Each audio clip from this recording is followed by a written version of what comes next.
Next up, 2006, we got Lady in the Water. Alright, I'll have to be honest, this is my least favorite M. Night Shyamalan movie. Yes, I'm serious. I don't think it's like really that bad or anything. I think it's kind of okay. Maybe it's not his worst objectively, but just my personal feelings about it. I just can't get into these like I can his other ones. Now, let's talk about the trailer for this movie. The trailer for this made it look like a horror movie. It's not a horror movie. This is a fairy tale. It is a bedtime story, I guess it's the right way to say it. Really, the reason this is my least favorite is, I think Confused Matthew actually put it best. The conflict is weak. The only thing at stake is, will she get home? That's it. If she doesn't get home, will the world blow up? No. If she doesn't get home, will anybody else die? No. There's really just, will she get home? And if that's your only conflict, we really gotta care about her. And yeah, I wanted her to get home, but if she didn't, I would have been like, well, whatever. That's not really a reason most people dislike this.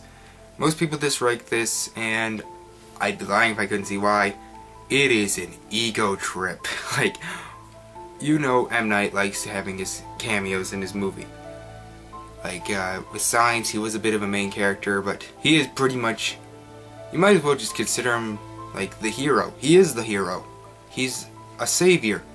He is the savior of, like, the entire human race, kind of.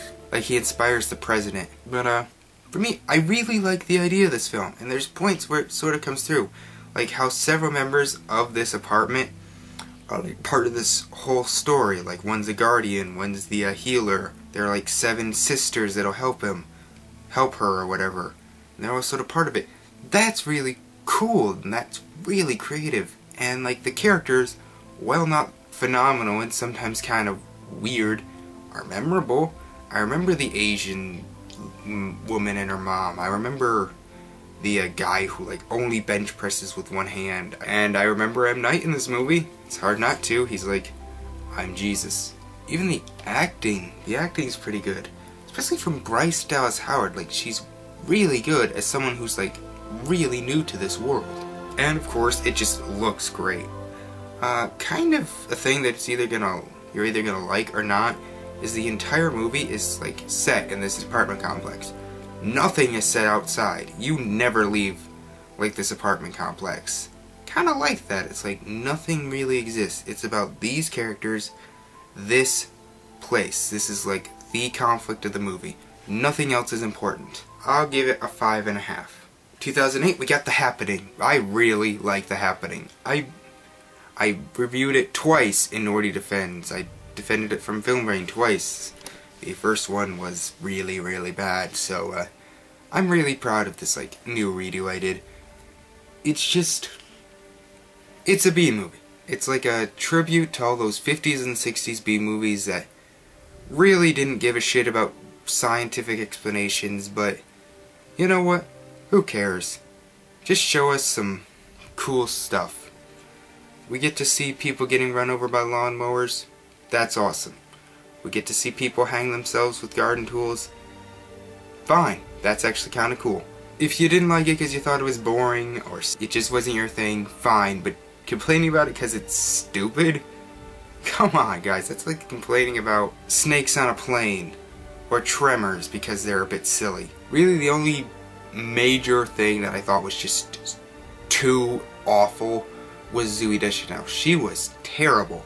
Like, Mark Wahlberg, he's not necessarily good, but he's campy and enough to fit the type of movie. Zooey Deschanel is just like, Elliot, what's going on? What's going on, Elliot? I heard whatever was hit. It looks great. And it seems M. Night listened to his criticism for basically being the hero in his last movie and just did one small word in this one. And you didn't even see him, so there's that. Yes, it is far from a masterpiece, but it is a fun time. And I give it a 7.5 out of 10. The Last Airbender. My god, did people hate this film. Is it good? Technically no, but that doesn't mean there's no good in it. For example, the film looks great. M. Night doesn't usually do like huge budget movies with like a lot of CG, and it just looks great. A lot of the CG looks great. Sure, some of it's a little iffy, but most of it, like I watched the bonus features, there's actually a lot more CG in this film than I originally thought.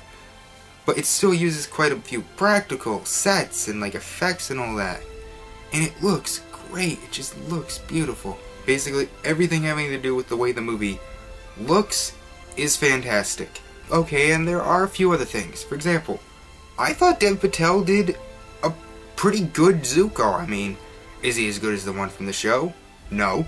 But he basically got his mannerisms down. He's angry, vengeful, a bit over the top at times. That's sort of what Zuko is.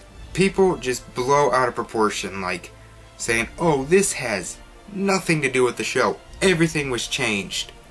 No. Everything in the movie, okay, maybe not everything, but most of the stuff from in the movie was in the show. This is an hour-and-a-half long movie covering what, like 20 half-hour-long episodes? So not everything from the show is going to be in the movie, which is a problem. Because a lot of stuff from the show is very, very important. We don't get to see the Kyoshi Warriors, we don't get to see Jet, we don't get to see King Boomy. All the episodes except the Great Divide are important, and this only covers, I think, like 7 episodes. And like most of them are like in a montage. I don't completely blame M. Night for this. His original cut of the movie was 2 hours. And while 2 hours still would have been too short, it would have at least come off like it was complete. Like, the actions, race bending. Personally, I never even knew that they were Asian in the show. I'm like, really? They were Asian? Huh. But, really, besides Zuko, I will say most of the cast isn't very good.